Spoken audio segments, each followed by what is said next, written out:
Ever get the feeling like under the surface, like what we see every day, there's this whole other world going on? Oh, absolutely. Full of secrets and mysteries. That's kind of what we're doing today, Right. diving into this first chapter Right. of Heart's Tale. It's a fantasy novel, but this isn't, your typical elves and dragons kind of thing. What grabs you right away with this excerpt is how it throws you right into the thick of it. Oh, yeah. It's like walking into a play and you've missed the first act, It starts with a bang, that's Yeah. for sure.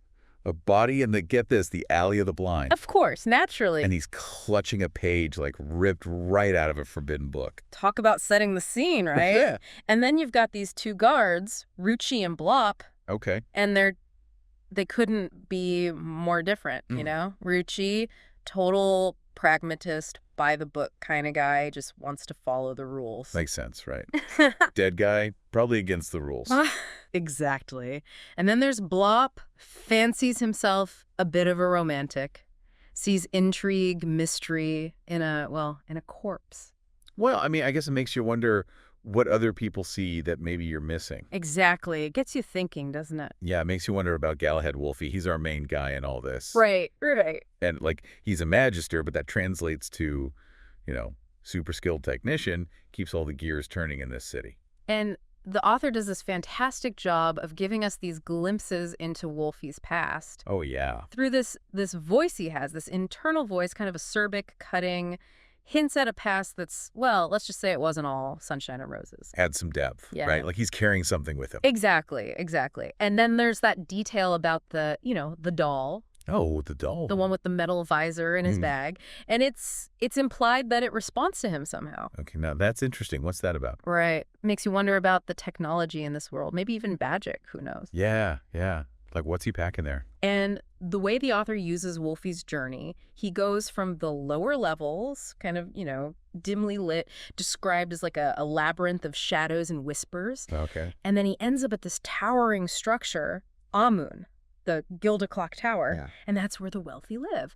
It's this stark contrast. Showing us the haves and the have-nots right off the bat. Exactly. And then we get a glimpse of the ruler, the usurper. Okay. Arriving on a mechanical dragon. Whoa, hold on. Mechanical dragon. Talk about an entrance, right? That's a power move right there. It really is. It speaks volumes about the technology the city has. But Astalok, he's almost cheerful, doesn't quite fit with all the shadows and secrets we're seeing. I know, right? It's almost jarring. Yeah. But think about it. He's like that reminder that life goes on. Even with danger lurking around every corner, people still gossip, still worry about the little things. So he brings a little normalcy to all the chaos. Exactly. And let's not forget, he's the one who spills the tea about Duchess Key. Oh, right. The whole scandal with the photograph and the evening wind, it's like even in the heights of this city, those sunny towers, there's still dirt under the fingernails. Exactly. Nobody's hands are clean. And the Duchess, she may seem untouchable, but she's got secrets of her own. And those spyglasses you mentioned, that's some serious Big Brother stuff right there. Don't underestimate her, that's for sure. She knows what's going on. She's got her ear to the ground, or should I say, her eye to the spyglass. She even talks about her dog, Assel, like a confidante.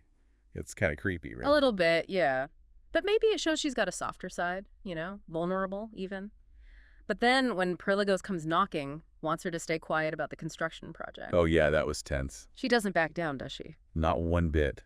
It's like she's playing a whole different game with higher stakes. Power is the name of the game, and she knows how to play it.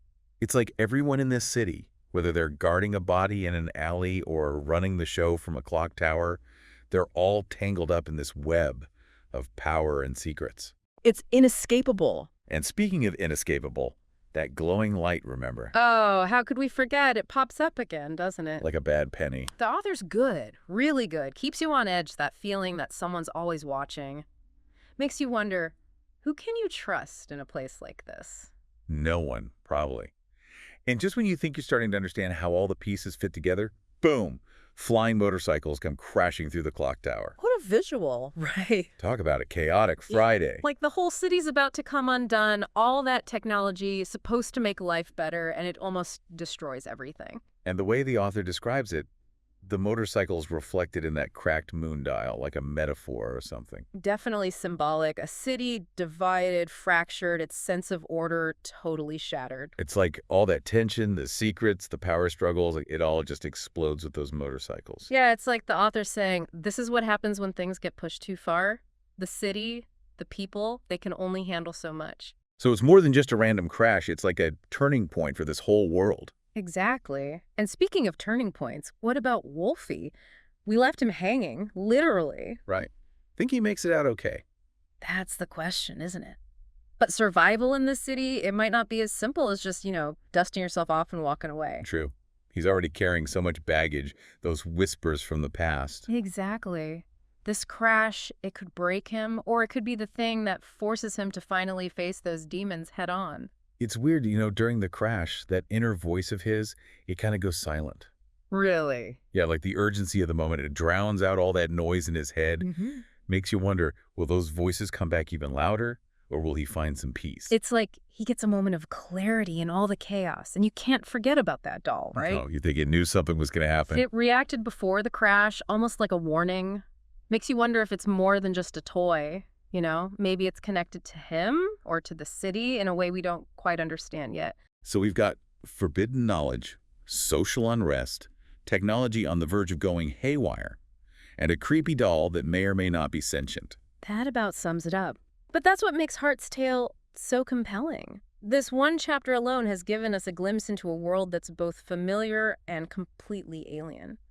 It makes you think about your place in the world, the choices we make, and the forces that shape our lives.